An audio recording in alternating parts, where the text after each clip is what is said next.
എല്ലാവർക്കും വിനീത നമസ്കാരം. ശ്രീമദ് ഭാഗവതം ദശമസ്കന്ധം പൂർവാർത്ഥം അധ്യായം 48 ശ്ലോകം 20, 21, 22, 23, 24 5 ശ്ലോകങ്ങൾ ഇന്ന് നമുക്ക് നോക്കാം. അക്രൂരന്റെ ഗൃഹത്തിൽ നിന്ന് രാമകൃഷ്ണന്മാരെ അക്രൂരൻ സ്തുതിക്കുന്നു. കൃഷ്ണായ വാസുദേവായ ഹരയേ പരമാത്മനെ പ്രണതക്ലേശനാശായ ഗോവിന്ദായ നമോ നമഃ. ഓം നമോ ഭഗവതേ വാസുദേവായ. ഓം നമോ ഭഗവതേ വാസുദേവായ. ഓം നമോ ഭഗവതേ വാസുദേവായ. ശ്ലോകം 20. യഥാ ഹി ഭൂതേഷു ചരാചരേഷു മഹ്യാദയോ യോനിഷു ഭാന്തി നാനാ ഏവം ഭവാൻ കേവല ആത്മയോനിഷ്വാത്മാത്മതന്ത്രോ ബഹുധാ വിഭാതി. ലോകത്തില് കാണപ്പെടുന്ന എല്ലാ പദാർത്ഥങ്ങളും ഭൂമി, ജലം, അഗ്നി, വായു, ആകാശം എന്നീ 5 ഭൂതങ്ങളുടെ, അതായത് പഞ്ചഭൂതങ്ങളുടെ രൂപാന്തരങ്ങളാണ്. ഈ പഞ്ചഭൂതങ്ങള് ചരാചരങ്ങളായ ഭൂതങ്ങളില് ഓരോ വിധമായിട്ട് പ്രകാശിക്കണം. വൃക്ഷങ്ങളില് ഭൂമിയുടെ അംശമുണ്ട്, മനുഷ്യരിലും ഭൂമിയുടെ അംശമുണ്ട്. എന്നാ ഇത് രണ്ടും ഒരേ വിധമായിട്ടാണോ കാണപ്പെടുന്നത്? അല്ല. എങ്കിലും ഭൂമി എന്ന ഭൂതം ഒന്നല്ലാതെ രണ്ടില്ല താനും. ഇതുപോലെ നിന്തിരുവടിയിൽ നിന്നുണ്ടായ ഭൗതികങ്ങളിൽ നിന്തിരുവടിയും ബഹുരൂപനായിട്ട് പ്രകാശിക്കുന്നു, ഭഗവാനും ബഹുരൂപനായിട്ട് പ്രകാശിക്കുന്നു.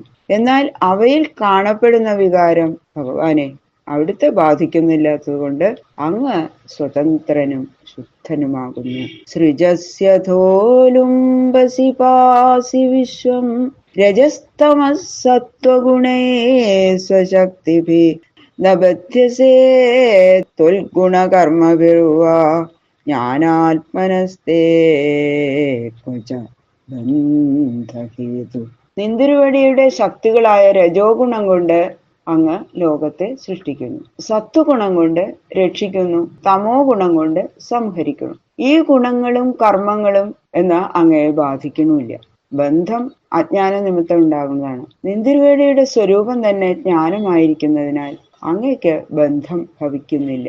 അഗ്നിയെ ശൈത്യവും സൂര്യനെ അന്ധകാരവും ബാധിക്കാത്തതുപോലെ പ്രജ്ഞാനഘനനായ നിന്തിരുവടിയെ അവിദ്യ മറക്കുന്നില്ല. അതാണ് എന്റെ അർത്ഥം. ദേഹാദ്യുപാധേ അനിരൂപിതത്വാൽ ഭവോ ന സാക്ഷാൽ നഭിദാത്മനസ്യാൽ അതോ ന ബന്ധസ്തവ നൈവ മോക്ഷ സ്യാദാം നിഗാമസ്ത്വയി നോ വിവേക.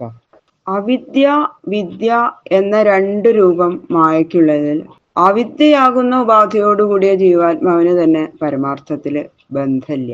എന്തുകൊണ്ടെന്നാൽ ദേഹേന്ദ്രിയ അന്ധക്കരണങ്ങളുടെ സംബന്ധ നിമിത്തം ബന്ധം ഉണ്ടെന്ന് തോന്നുകയാണ്. ദേഹാദിബന്ധം ജീവന് പരമാർത്ഥത്തിലില്ല. ബന്ധം പരമാർത്ഥാണെങ്കിൽ ആ ബന്ധത്തിന് നാശം ഉണ്ടാവാൻ പാടില്ലല്ലോ. ത്രികാലത്തിലും നശിക്കാത്തതിന് മാത്രമേ സത്യം എന്ന് പറയാൻ പാടുള്ളൂ. വിദ്യയുടെ ആശ്രയത്താൽ അവിദ്യ നശിക്കുമ്പോൾ ദേഹാദി സംബന്ധ നിമിത്തം ഉണ്ടെന്ന് തോന്നിയ ബന്ധവും നശിക്കും. അതുകൊണ്ട് ബന്ധം പരമാർത്ഥമല്ല. ഉറങ്ങണ സമയത്ത് സ്വപ്നത്തിൽ കണ്ട കാര്യങ്ങളൊക്കെ അപ്പോ സത്യം പോലെ തോന്നൂലോ. ഉണർന്നാൽ ഇതൊന്നും പരമാർത്ഥമല്ല, സത്യമല്ല എന്നുള്ള അനുഭവം അതെല്ലാവർക്കും ഉണ്ടാവും.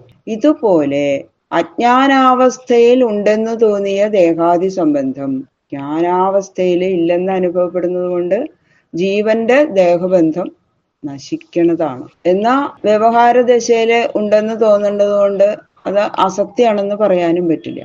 ഇങ്ങനെ സത്യവും അസത്യവുമല്ലാതെ ഇരിക്കുന്നതിനെ അനിർവചനീയം എന്ന് പറയുന്നു. അതുകൊണ്ട് ജീവന് തന്റെ ബന്ധവും തന്നിമിത്തമുള്ള ബഹുവിഭേദവും വാസ്തവമല്ലാത്ത സ്ഥിതിക്ക് സർവോപാധിരഹിതനായിരിക്കുന്ന ഭഗവാന് ബന്ധവും മോക്ഷവും ഇല്ലെന്ന് പിന്നെ പ്രത്യേകിച്ച് പറയേണ്ട കാര്യമില്ലല്ലോ. അത് ഉണ്ടെന്ന് തോന്നുന്നുണ്ടെങ്കിൽ അത് തോന്നുന്നവരുടെ അവിവേകാണെന്ന് മാത്രമേ പറയാനുള്ളൂ. ത്വയോദിതോയം ജഗതേ ഹിതായ യഥാ യഥാ വേദപഥ പുരാണ ബാധ്യേത പാഖണ്ഡപഥേരസദ്ഭി തഥാ ഭവാൻ സത്വഗുണം വിഭർത്തി. നിത്യമുക്തനും പ്രജ്ഞാനഘനസ്വരൂപനുമായ നിന്തിരുവടി ലോകഹിതത്തിനു വേണ്ടി വേദമാർഗം ഉപദേശിച്ചിരിക്കുന്നു. അധികാരഭേദം അനുസരിച്ച് കർമ്മഭേദങ്ങളെ വേദങ്ങൾ പ്രതിപാദിക്കുന്നത് മുഴുവനും ഭഗവാനെ അങ്ങയുടെ മുഖകമലത്തിൽ നിന്ന് ഒഴുകിയ വാഗാമൃതമാകുന്നു. അതിനെ അനുസരിച്ച് നടക്കുന്നവർ ക്രമേണ ഉന്നതി പ്രാപിക്കും. ജന്മമരണ ബന്ധങ്ങളിൽ നിന്ന് മുക്തന്മാരാകും അവര്. ഇങ്ങനെ ഉറപ്പിക്കപ്പെട്ട പുരാണ വേദമാർഗത്തെ അതിക്രമിച്ച് തോന്നിയ പോലെ പ്രവർത്തിച്ച് ലോകത്തെ ഉപദ്രവിക്കുന്ന അസത്തുക്കള് വർദ്ധിച്ചു വരികയാണ്. അതുകൊണ്ട് വേദോക്ത കർമ്മങ്ങൾക്ക് എപ്പോ നാശം സംഭവിക്കുന്നുവോ അപ്പോൾ ആ പാപികളെ സംഹരിച്ച് ലോകമര്യാദ രക്ഷിക്കാനായി ഭഗവാൻ സത്വഗുണത്തെ അവലംബിച്ച് ലീലാവിഗ്രഹം ധരിക്കുന്നു. ഇത് സർവാത്മാവായ ആ ഭഗവാന്റെ കൃപാവിശേഷമാണ് എന്ന് സാരം. സത്വം പ്രബോധ്യ വസുദേവ ഗൃഹേവതീർണ സ്വാംശേന ഭാരമപനേതുമിഹാസി ഭൂമേ അക്ഷൗഹിണീ ശതവധേന സുരേതരാം ശരാജ്ഞാം അമുഷ്യ ച കുലസ്യ യശോ വിതന്വൻ. അവതാര പ്രയോജനം അത് സാമാന്യമായിട്ട് പറഞ്ഞു. ഇപ്പൊ എടുത്തിരിക്കുന്ന ആ കൃഷ്ണാവതാരത്തിന്റെ പ്രയോജനം അത് പ്രത്യേകമായിട്ട് വിവരിക്കുന്നു. അപ്പപ്പോ ഉണ്ടാകുന്ന അധർമ്മിഷ്ഠന്മാരെ നശിപ്പിക്കാനും ധർമ്മം ഉറപ്പിക്കാനും സമർത്ഥനായിരിക്കുന്ന ആ ഭഗവാൻ ഇപ്പോ വസുദേവഗൃഹത്തിൽ അങ്ങയുടെ അംശഭൂതനായ ബലരാമനോടുകൂടി അവതരിച്ചിരിക്കുന്നു.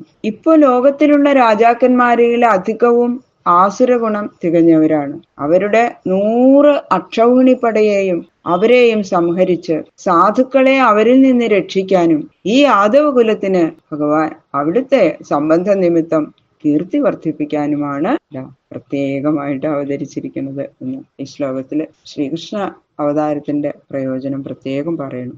ബാക്കിയുള്ള ശ്ലോകങ്ങള് നാളെ നോക്കാം. സർവത്ര ഗോവിന്ദ നാമ സങ്കീർത്തനം. ഗോവിന്ദ ഗോവിന്ദ.